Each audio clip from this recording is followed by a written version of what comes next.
आज हमें पढ़ना है blood circulatory system. Blood circulatory system यानी रक्त परिसंचरण तंत्र। सबसे पहले ये जानिए कि ये काम क्या करता है, ये वाला तंत्र क्या काम करता है। जिस तरह से पाचन तंत्र भोजन को पचाने का काम कर रहा है, अकेला नहीं, बहुत सारे अंग मिलकर के। श्वसन तंत्र श्वसन प्रक्रिया कर रहा है। उत्सर्जन तंत्र शरीर से उत्सर्जित पदार्थों को बाहर निकालने का काम कर रहा है।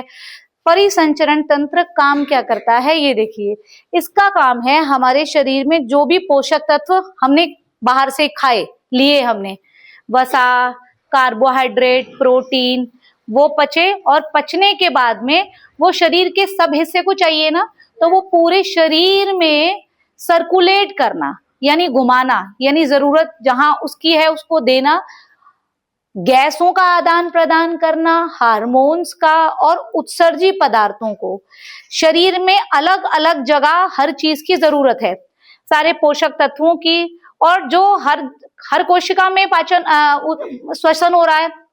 हर कोशिका में श्वसन यानी कि मैंने पढ़ाया है, एक बार और रिवाइज कर लेते हैं। हम खाना क्यों खाते हैं? ताकि हमें उससे ऊर्जा मिले। ऊर्जा कैसे मिलती है? जो हमने खाना खाया, जब उसका ऑक्सीकरण होता है तो उससे हमें क्या है, ऊर्जा मिलती है। और उस ऊर्जा का हमारी शरीर में संचय एटीपी के रूप में होता है, यानी कि एडिनोसाइन ट्राइफॉस्फेट। तो हमारे शरीर की 73 ट्रिलियन कोशिकाओं में श्वसन हो रहा है। तो उन कोशिकाओं में जो श्वसन हुआ, ऊर्जा जो बनी, वो ऊर्जा शरीर के विभिन्न अंगों को जब जब आवश्यकता है वो वहां वहां ट्रांसफर होगी। और लेकर के कौन जाएगा? हमारा रुधिर, यानी कि हमारा ये पूरा का पूरा रक्त परिसंचरण तंत्र ये कार्य करता है। शरीर में ऊर्जा, जो एटीपी बनी, जो उत्सर्जित पदार्थ हैं, जो गैसें हैं, उनका शरीर में आदान प्रदान ये कौन कर रहा है? परिसंचरण तंत्र मिलकर के।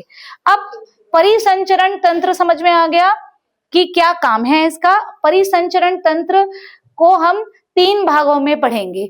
परिसंचरण तंत्र जो है एक पूरा सिस्टम है जो जिसके 3 मुख्य अंग हैं, रक्त वाहिनियां और हृदय। इनके भाग पढ़े उससे पहले थोड़ा ये बता दूं कि जो ब्लड सर्कुलेटरी सिस्टम है 2 तरीके का होता है। एक तो खुला परिसंचरण तंत्र और एक बंद। जो छोटे जीव होते हैं उनमें हमारे शरीर की तरह रक्त वाहिनियां यानी ब्लड वेसल्स और हार्ट ये नहीं होता, यानी कि उनके जो शरीर के अंग हैं और उनका जो रक्त बह रहा है उनके शरीर में, वो अलग अलग पार्टीशन नहीं है। हमारे शरीर में जिस तरह से यहाँ आप देख रहे हो, ये ब्लड वेसल्स हैं, रक्त वाहिनियां हैं। रक्त वाहिनियां रक्त जो है वो रक्त वाहिनियों में बह रहा है, ये कहलाता है बंद परिसंचरण तंत्र। इस तरह से छोटे जीवों में नहीं होता है। तो छोटे जीवों में कैसा परिसंचरण तंत्र है? खुला। और उदाहरण बहुत इंपॉर्टेंट है कि ये खुला परिसंचरण तंत्र पाया किसमें जाता है? तो कॉकरोच में, टिड्डा, झींगा, केकड़ा, ये ऑर्थोपोडा फाइलम के कुछ मेंबर्स हैं, ये इनमें पाया जाता है। तो उदाहरण के साथ याद रखिए, हमारे अंदर बंद परिसंचरण तंत्र पाया जाता है। हमारा जो खून है वो ब्लड वेसल्स में बह रहा है। अब यहां आ जाते हैं हम ब्लड पर। ब्लड में ब्लड बनता है किस किस से मिलकर के बनता है? प्लाज्मा से और रक्त कणिकाओं से, यानी कि ब्लड कैपिलरी कॉर्पस्कल से। प्लाज्मा कितने प्रतिशत होता है? हमारे 55%। ब्लड कॉर्पस्कल्स यानी कि रक्त कणिकाएं होती हैं 45%। और प्लाज्मा में अपने आप में, सिर्फ प्लाज्मा की बात करें तो लगभग 90% पानी है। ये बात ध्यान रखिएगा। ब्लड कॉर्पस्कल्स यानी रक्त कणिकाएं हमारे शरीर में होती हैं WBC, RBC और platelets. RBC red blood cell, लाल रक्त कणिकाएं इर्थोसाइट भी कहते हैं। WBC व्हाइट ब्लड सेल जिन्हें हम ल्यूकोसाइट्स भी कहते हैं। और प्लेटलेट्स, ये सब मिल करके हमारा ब्लड है। अब ये जो ब्लड है ये किन में बह रहा है? ब्लड वेसल्स में। ब्लड वेसल्स यानी कि रक्त वाहिनियों में। तो रक्त वाहिनियों को थोड़ा डिटेल में देख लेते हैं। रक्त वाहिनियां 3 प्रकार की हैं, धमनी, शिरा, केशिकाएं। धमनी को आर्टरीज कहेंगे, शिराओं को वेन्स और केशिकाओं को कैपिलरीज। आर्टरीज क्या काम कर रही हैं? आर्टरीज हमारे शरीर से जो रक्त पूरे बॉडी में ट्रांसफर हो रहा है, घूम रहा है, वो साफ खून ऑक्सीजन वाला आर्टरीज लेकर के जाएंगी। अशुद्ध रक्त यानी कार्बन डाइऑक्साइड युक्त रक्त शिराएं लेकर के जाएंगी, और शिराओं और धमनियों को जोड़ने का काम करती हैं केशिकाएं। यानी कि छोटे जैसे बहुत हमारे जो शरीर में अंग लगे हुए हैं वो एक दूसरे से कंजस्टेड चिपके लगे हैं, तो जो धमनी और शिराएं जिन जगह वो खुद नहीं जा सकती तो वो छोटे छोटे पार्ट्स में, सब पार्ट्स में डिवाइड हो जाती हैं, केशिकाएं बन जाती हैं। ये बात ध्यान रखिए, ये कैसी होती हैं धमनी और शिराएं? जैसे छोटे छोटे पाइप है ना, बिल्कुल उसी तरह से। तो ये बात ध्यान रखनी है, जो ये हमारी बाहर की तरफ दिख रही हैं, ये वाली हमारी क्या है? शिराएं हैं, धमनी है, ये शिराएं हैं। यानी हमारे शरीर के बाहर की तरफ जो ब्लड वेसल्स, रक्त वाहिनियां दिख रही हैं, वो शिराएं होती हैं, और वो नीली दिख रही हैं, है ना, लगभग बैंगनी जैसी दिख रही हैं। तो वो इसलिए दिख रही हैं क्योंकि उनके अंदर कैसा खून बह रहा है? कार्बन डाइऑक्साइड युक्त रक्त उनके अंदर बह रहा है। धमनी दिखती है क्या? धमनी थोड़ी अंदर की तरफ होती है, तो वो नहीं दिखती। ये बात याद रखनी है आपको। एक बात और याद रखिए, ये जो वेन्स हैं यानी शिराएं हैं, ये कार्बन डाइऑक्साइड युक्त रक्त लेकर के बह रही हैं, और इनमें जो ब्लड प्रेशर है, इनमें जो रक्त का प्रवाह है, वो बहुत ना धीरे होता है। तो कभी ऐसा ना हो कि खून उल्टा लौटने लगे बहने के बजाय। प्रेशर कम है, पानी का प्रेशर कम होता है, तो क्या होता है कि हम लोग ऐसे आगे से दबा देते हैं ना प्रेशर बनाने के लिए, जाके उसमें लगे पानी तेज आ रहा है। अदरवाइज क्या है, वो धीरे धीरे चलता रहता है। तो जब रक्त इन शिराओं में बह रहा होता है तो कभी उल्टा ना लौट जाए, इसलिए इनमें क्या होते हैं? कपाट होते हैं, ताकि रक्त ऊपर उल्टा ना बहने लगे। तो ये बात ध्यान रखनी है। 2 बातें, शिराएं हमारे शरीर की बाहरी तरफ पर है, ये जो हमें सतह पर दिख रही हैं ये शिराएं हैं, ये कार्बन डाइऑक्साइड युक्त रक्त ले जाती हैं, इनमें कपाट होते हैं, और इनके अंदर जो रक्त बहता है वो कैसा होता है? वो उसका जो प्रेशर होता है वो लो होता है, धीरे धीरे बह रहा है, आप ऐसे समझ लीजिए। जबकि धमनियों में जो ब्लड प्रेशर होता है हाई होता है, और इनमें जरूरत नहीं होती किसकी? कपाट की, इनमें कपाट नहीं है। ये हमारा हो गया रक्त वाहिनी। अगर हम इनका प्रॉपर अध्ययन कर रहे हैं तो इनके प्रॉपर अध्ययन को हम कहते हैं एंजियोलॉजी। एक हर टॉपिक अपने आप में बहुत वास्ट है, वाइड है। जब आप उनको पढ़ने जाते हैं तो उसके अलग अलग पार्ट हैं।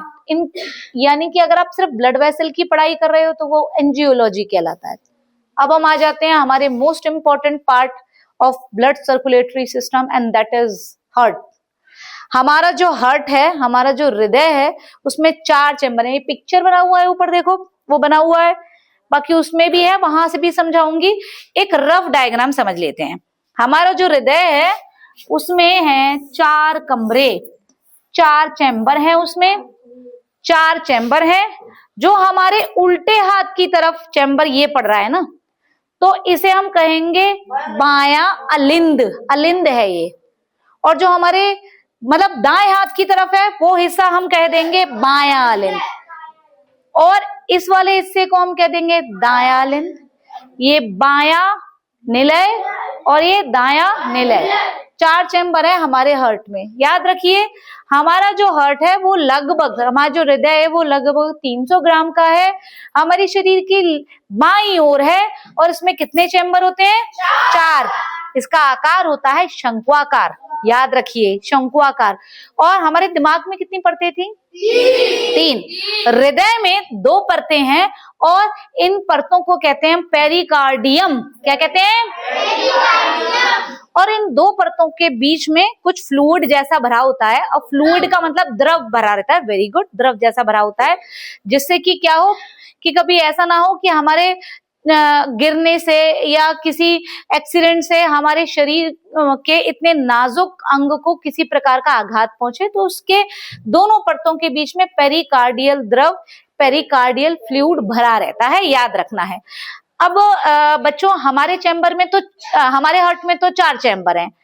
कुछ क्वेश्चंस एग्जाम्स में पूछ लिए जाते हैं कि मछलियों के दिल में कितने चैम्बर होते हैं, तो याद रखिए इसको। मछलियों से ही शुरू करते हैं, पानी वाले जीवों से। पानी वाले जीवों में 2 चैम्बर है उनके हृदय में, और उभयचरों में 3 चैम्बर है, सरीसृपों में भी 3 चैम्बर है, पक्षियों में 4, स्तनियों में 4। अच्छा देखिए, सरीसृपों में 3 चैम्बर है, लेकिन एक एक्सेप्शन है, जो क्रोकोडाइल होता है ना, मगरमच्छ, उसमें 4 चैम्बर है। ये बात याद रखिएगा आप लोग। सबसे बड़ा दिल ब्लू व्हेल का होता है। ये कुछ इंपॉर्टेंट क्वेश्चंस हैं जो आप याद रखेंगे। ठीक, अब हम हार्ट की वर्किंग पर आ जाते हैं, जो बहुत इंपॉर्टेंट है। देखिए, हृदय का काम क्या है, पहले ही भी बताया है कि हमारे शरीर में पोषक तत्वों का, गैसों का, हार्मोन्स का पूरे में आदान प्रदान कर रहा है, मतलब पूरा चक्कर लगा के घुमाना। किस तरह से काम करता है उसको यहाँ फटाफट से देख लेते हैं। देखिए, हमारे शरीर में जितना भी खून है, वो अगर उसमें कार्बन डाइऑक्साइड की मात्रा आ गई है तो वो अशुद्ध रक्त हो गया है। तो वो सारा का सारा गंदा खून, स्टेप बाय स्टेप समझते चलिए, हमारे खून में क्या आ गई, और कार्बन डाइऑक्साइड की मात्रा ज्यादा हो गई, वो सारा का सारा गंदा खून आ जाएगा हमारे इस वाले हिस्से में, जिसे हम कहेंगे दायां अलिंद, इसमें आ जाएगा। और गंदा खून लेकर कौन आता है, कौन आता है? गंदा खून लेकर के वैसे शिराएं चलती हैं, तो ये हमारे दाएं अलिंद में गंदा खून लेकर के कौन आएगा, कौन आएगा? अग्र महाशिरा, पश्चिमाशिरा। शरीर के ऊपरी भाग से सारा गंदा खून अग्र महाशिरा लाएगी, निचले भाग से निम्न महाशिरा जो है वो हमारा यहाँ पर गंदा खून ले आएगी। सारा गंदा खून यहाँ आ गया, किसमें आ गया? दाएं अलिंद में आ गया। कौन लाया आप? महाशिरा। याद रखिए, महाशिरा यानी वेना केवा। गंदा खून कौन लाया? हमारे दाएं अलिंद, महाशिरा। ठीक, अब वो गंदा खून यहाँ आ गया। पहला स्टेप हमारा काम पूरा हो गया। अब सेकंड स्टेप क्या है? वो ये 3 गोले दिख रहे हैं मैंने बनाए, इन्हें कहते हैं त्रिपदीय कपाट, वॉल्व होते हैं इसमें। अब सारा खून यहाँ से यहाँ आएगा, इन 3 कपाटों से होता हुआ, वॉल्व से होता हुआ। क्वेश्चन पूछा जाता है कि त्रिपदीय कपाट कहाँ होता है, किस किस के बीच में होता है? दाएं अलिंद और दाएं निलय के बीच में। ठीक है, दाएं अलिंद और दाएं निलय। ये क्यों होता है? ताकि ऐसा ना हो कि खून उल्टा लौट जाए, इसलिए ये है, याद रखिएगा। यहाँ आ गया। अब ये गंदा खून, ये काना,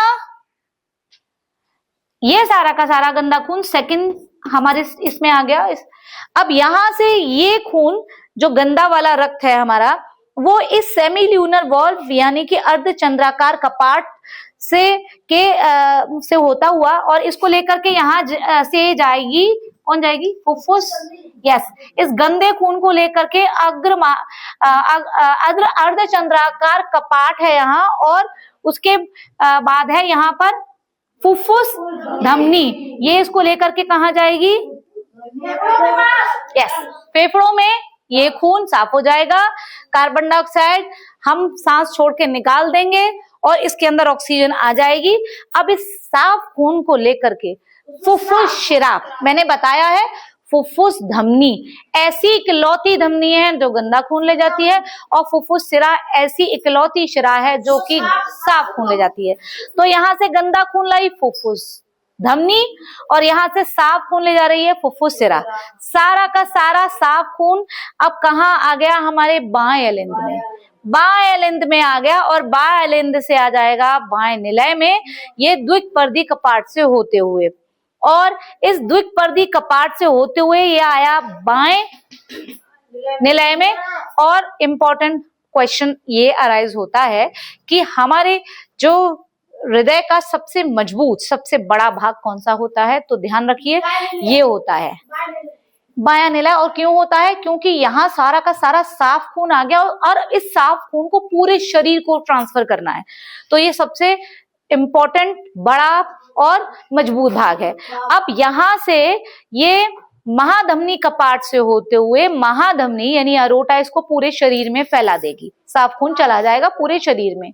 हृदय का काम समझ में आया? क्या कर रहा है? सिर्फ पंप कर रहा है। किसको? खून को, जिससे खून का प्रवाह पूरे शरीर में होता रहे।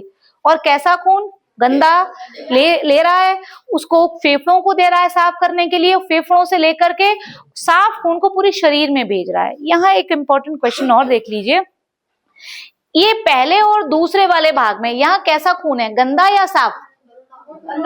गंदा। और इस वाले दोनों में कैसा है? साफ। तो इस गंदे और साफ खून को अलग अलग करने के लिए यहाँ पर एक वॉल्व है जिसे कहते हैं सेप्टम, याद रखना है। अब इसके बाद बेटा ये बात ध्यान रखिए आप लोग कि हमारा खून हृदय जो है वो एक बार तो सिकुड़ा और एक बार ऐसे रिलैक्स हुआ, एक बार कॉन्ट्रैक्ट हुआ, एक बार रिलैक्स हुआ, और उसके एक बार कॉन्ट्रैक्ट और एक बार रिलैक्स होने से हमारी एक धड़कन बनती है, यानी हृदय की हमारी एक धड़कन एक संकोचन और एक अनुशीतलन दाब से बनती है, और ये समय लेती है 0.8 सेकंड का। ये बात ध्यान रखिए, ठीक है। ये और जब भी हृदय की धड़कन होती है तो जैसे वो हम लोग कहते हैं धक धक, धक धक वाला साउंड नहीं होता, कौन सा साउंड, लब डब वाला साउंड आता है, तो ये है हमारे पूरे हार्ट की वर्किंग। अच्छे से समझ लीजिए। ये एक चीज यहाँ छूट गई, दैट इज कि ये जो रक्त परिसंचरण तंत्र था इसकी खोज विलियम हार्वे ने की थी, खोज करी थी, क्योंकि ये तो पहले से ही था मनुष्यों में। तो जब मनुष्य की एनाटॉमी पढ़ी, समझते गए, सीखते गए, तब 1628 में विलियम हार्वे ने इसकी खोज की थी, ठीक है। इस बात को ध्यान रखना है, इंपॉर्टेंट है, याद रखिए। अब इसको नोट डाउन कर लीजिए, ठीक है।